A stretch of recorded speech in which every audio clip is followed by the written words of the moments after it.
Welcome back to Torah in 10, Parshas Chayei. I'm Jody Burkell, and I'm so excited to be here with you again. What's the life-changing idea Rabbi Sacks of blessed memory teaches us this week? To survive tragedy and trauma, first build the future. Only then remember the past. Growing up, the Holocaust wasn't spoken about in my family. It was a painful part of our history that no one wanted to talk about. I once asked my bubby, "What are the numbers on your arm?" To which she replied, "It's my phone number, so I won't forget." I believed her because bubbies always tell the truth. As I got a little older, I learned that my maternal grandfather, who I never had the chance to meet, and my grandmother were both survivors of the Holocaust. In 1994, I was 19 years old when I heard about the Steven Spielberg Shoah Foundation, which was established to record testimonies in video format of survivors and other witnesses of the Holocaust. I knew this was my opportunity to finally hear my bubby's story. The trouble was, how do you convince someone who has never spoken about their experiences to open up to a complete stranger and share their most painful memories in life? I came up against a lot of pushback from my parents, aunts, and uncles who themselves didn't know their own parents' story. They were adamant that my grandmother not go through reliving the pain of her heartbreaking past. But I knew in my gut that I had to make this happen for my family and for posterity. I'm the oldest grandchild, so with tremendous persuasion and a little Jewish guilt thrown in, she said yes. The interviewer, having gone through extensive training and research in order to properly conduct these most sensitive interviews, was in awe of my grandmother's razor-sharp memory. She shared her story, giving intimate details with the exact historical dates when everything happened from the beginning of the war until she was liberated in May of 1945. My bubby's life sheds some light on a puzzling verse from this week's Parsha describing the death of Abraham.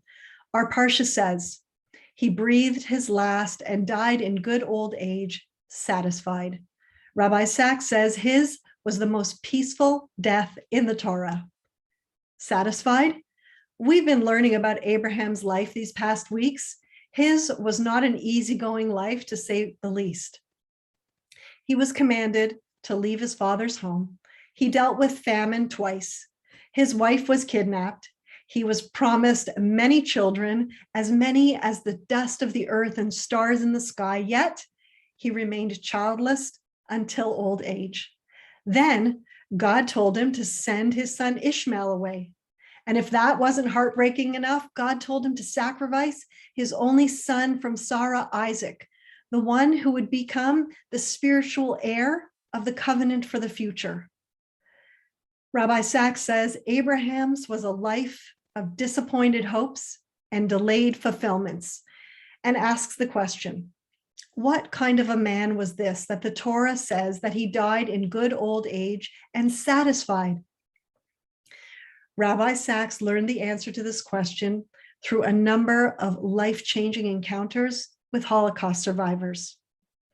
I learned the answer from my bubby. He says Holocaust survivors are among the most life-affirming people he has ever met. I think we all wonder, how were they able to survive at all, having seen what their eyes had seen, experienced what they lived through? He says, and I quote, "They have lived through the deepest darkness ever to have descended on a civilization." Eventually, Rabbi Sacks realized how they managed to do this. When the war was over, they focused with such intensity on the future. If not on the future, on the present, taking it day by day. They didn't look back. Instead, strangers in a strange land, they built homes, communities, got married, and had children. My mother was born in a DP camp in Germany. DP stands for displaced persons.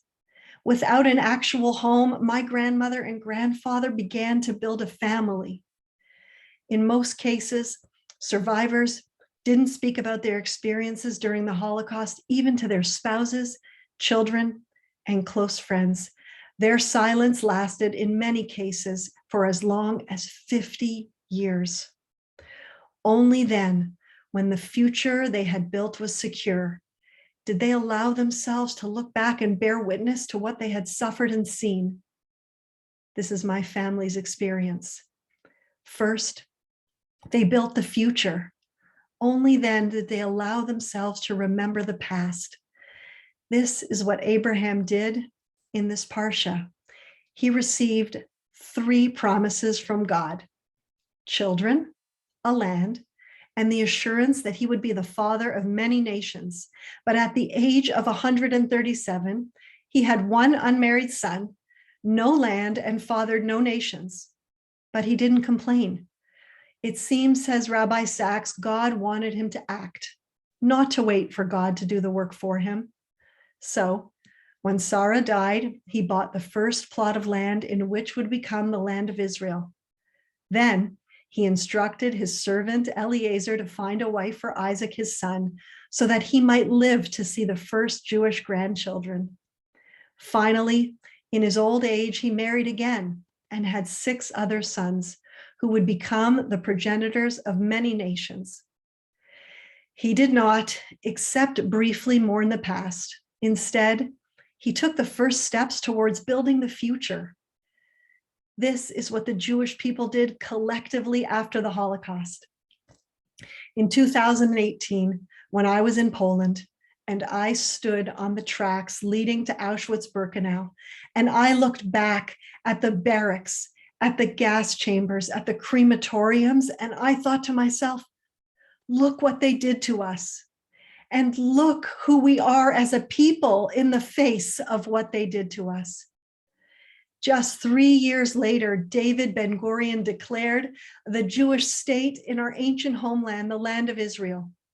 They built the future with hope and continued to be a world leader in almost every aspect of life, in medicine, in science, in life-saving technology and disaster relief, just to name a few.